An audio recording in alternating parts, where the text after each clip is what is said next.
Hi everyone, welcome to the next video on this page from Magical Worlds by Johanna Basford.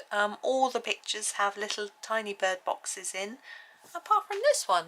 So we're doing this one today. Now these flowers to me, just making some room on my desk, I'm going to have to move my book. These flowers to me look like bluebells.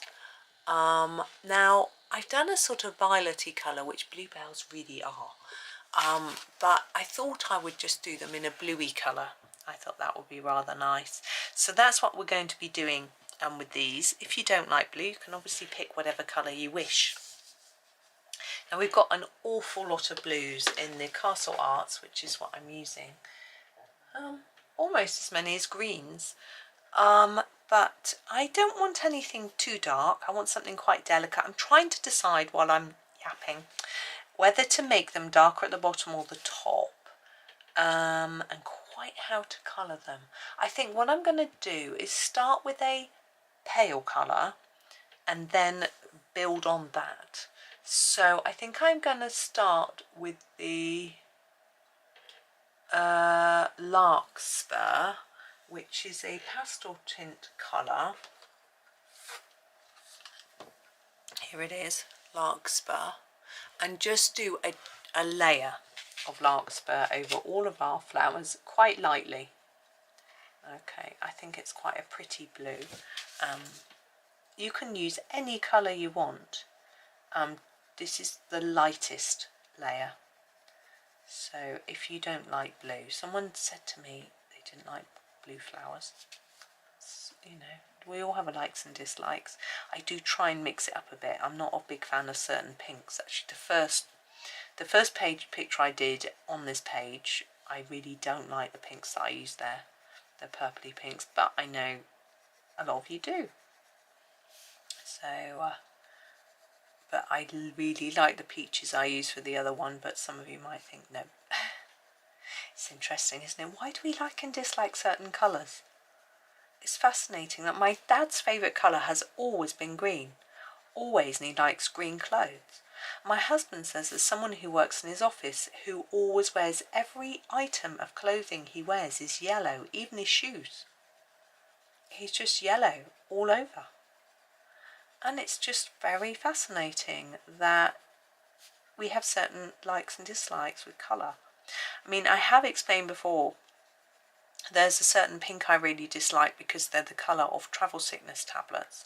And when I look at that colour, it makes me feel travel sick, or reminds me of the travel sickness feeling. Ugh.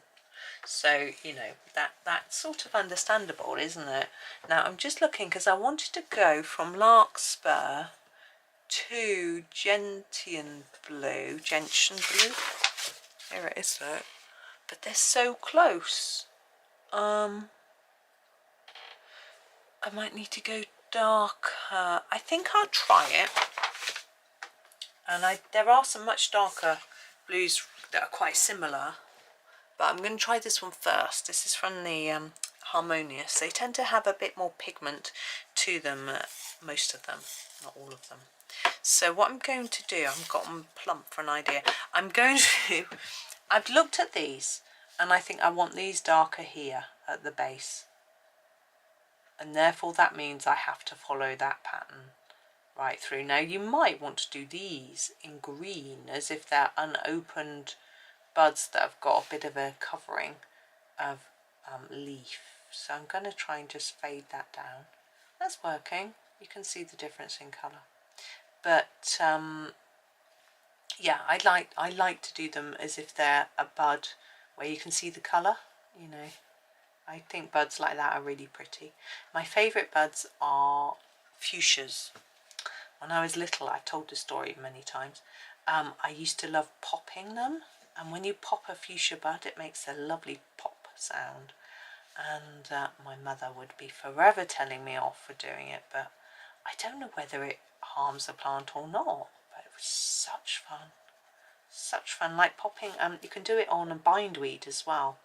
Or morning glory, I think it can also sometimes be called. If you can put, no, I'm wrong. With the bindweed, what you do is you have the open flower and you pick it at stem level.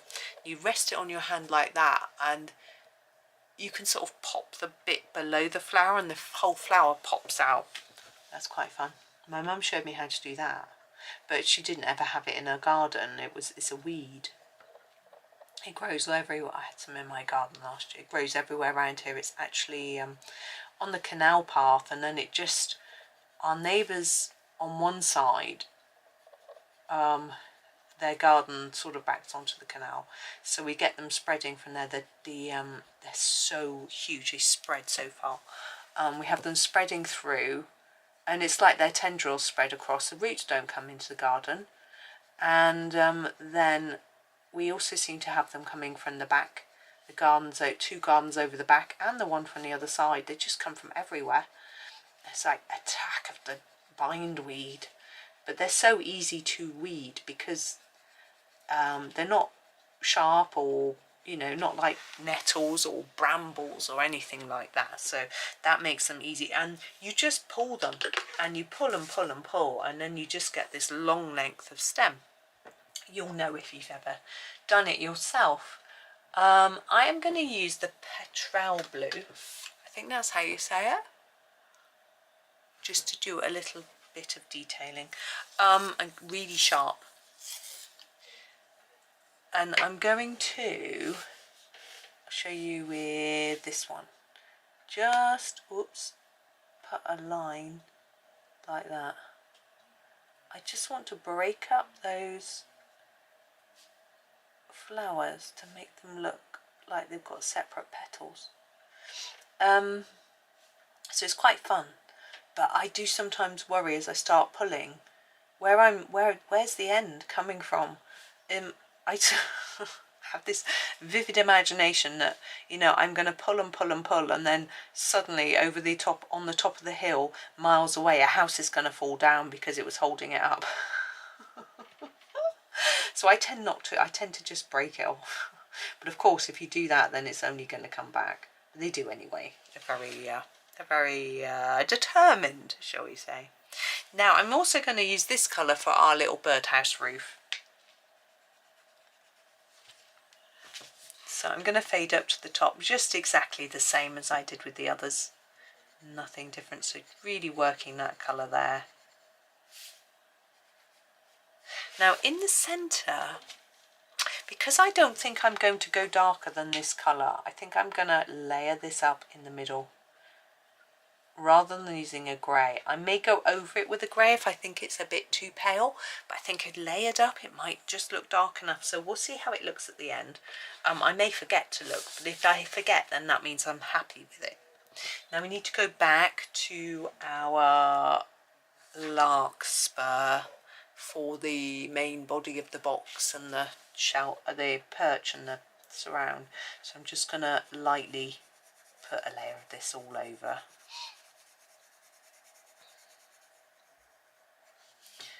And then just darken it a little bit under here and here, like that. Oh, there we go. Oh, I need to make sure you can see that I've actually coloured that in. Right, we need some greens for our leaves and grass, and I've got to think, I want to use some different colours to what I've used already. Let me have a little look what we've got. Some really pale greens that I might use. That one there. Got all these really pale ones. Some of them a bit too brown. The cowslip is a bit too brown. The aloe, gosh, that's pale. From the Harmonious set. Pale apple. Savannah. That's a bit blue. I might use the mellow sage. I don't think I've used that before. There it is. I can't be 100% sure. Now you can, it's a slightly grey green. I'm going to use it first and then we'll go over it with something to darken it. So we have got quite the selection. I'm trying to work out if those leaves and does it all belong to the same plant. Let's just do the stem and have a think. This bit definitely is joined to the stem, so we can do this bit. Gosh, it's very pale, isn't it? I think the colour works with the blue though, but I'm going to need to get something else on there to make it stand out. But I'll just get a few layers down, not pressing too hard, and then there'll be room to get some other colour on here.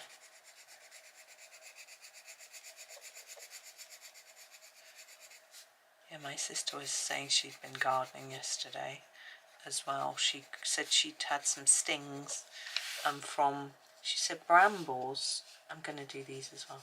She said she'd been pulling out lots of brambles and putting them in her, we have a bin, well we can have a bin for garden rubbish. I don't have one because you have to pay a yearly fee for them here. I don't think she does where she lives. Different councils have different rules. I'm just going to choose my next colour. So that was the mellow sage there. See, the terre verde is quite grey. I think that might work really well. I'm going to sharpen it and just add some touches. So she was doing this, should we go up a tad so you can see? There we go. So she was putting all these brambles in, and she said that she was getting like the barbs that were on the leaves and things were making her skin feel like she'd had a sting, and she had splinters and all sorts going on. But they'd also taken a tree down in their front garden, and she said although they have a bird feeder in the tree, so it was really lovely watching the birds. You can see I'm just fading this off towards the centre of the leaf. Just thought I'd do this one a bit differently. It just feels like it's going to work with that sort of darker ends. Yeah, so the bird feeder is in the tree, but she said the tree takes so much light, and they've got such a small window in their front sitting room that with the tree there it's just so dark. So she said they took the tree down, it made so much difference, so they were really pleased that they'd done it despite the fact that it's a tad darker. Just doing that, and we'll do this one. But yeah, so she'd been busy gardening, hard work. My husband was busy yesterday actually. He cleaned off our balcony. Now our balcony is glass, the sides and the floor as they call it. I'm just going to fade this one up. I'm going to do this one slightly differently. So we've got, just so it looks a bit different to these leaves really. And make this bit really dark where they're overlapping. Yeah, there was green algae growing on it, so he had a good go at washing it all down, which was great. I do need to wash the kitchen windows. I'm always told that you shouldn't do it when it's sunny because it makes it go smeary, but it's sunny, so I don't know. I could always leave it till later. I want to do these sort of grassy bits and the base a little bit different colour, just so that, or else it gets a bit boring, doesn't it? Let me have a look. Our pine green is very similar to the terre verde. The terre verde deep is a bit darker, but there's a tinge of blue in there which I'm not liking. I just gotta look. Oops. I'm just looking at these. I think the oxide of chrome work. Oh, it's difficult, isn't it? I think I'm going to go with the seaweed. It's a bit dark. It's going to be a bit of an experiment. Where is it there? So just watch and see first. Seaweed.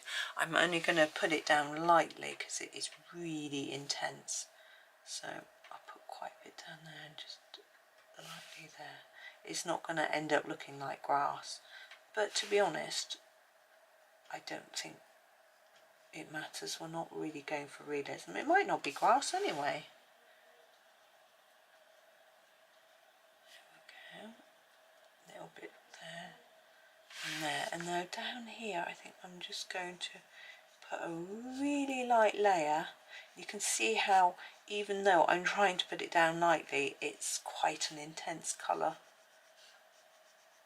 But that's okay. And then I'm going to make it a bit darker where it's sort of being got other plants there. I'm going to just darken it up all over. I'm doing a rounded movement so it doesn't necessarily look like grass. Now on our other pictures we've used white pen. I don't want to use any on this one. There's a couple of reasons. Firstly, I don't think it needs it anywhere. But secondly, because our blue is quite pale, I don't think it will show up. So unless you want to go back over that and make your blue tops of your blueberry and bluebell really dark and intense, it's not going to show up. So I think it's best just to leave it. I'm quite happy with it just as is. So I'm going to just leave that there and leave it just plain. Now it's a different colour scheme. It's grey and blue. It isn't particularly pretty, but I think it's interesting. Hopefully we can do something a bit prettier tomorrow. I've got a few ideas as to several different ideas I'm playing with in my head at the minute, so we'll see what comes of it. But thank you very much for watching today. It was a bit of a shorter video, but this one is a rather simpler design than all of the others, so I think it's sort of warrants a shorter video. But I'm not sure how long the others will take. They do seem a little easier than some of them, but we'll see. Anyway, thank you so much for watching today. I hope you enjoy the rest of your day and happy colouring.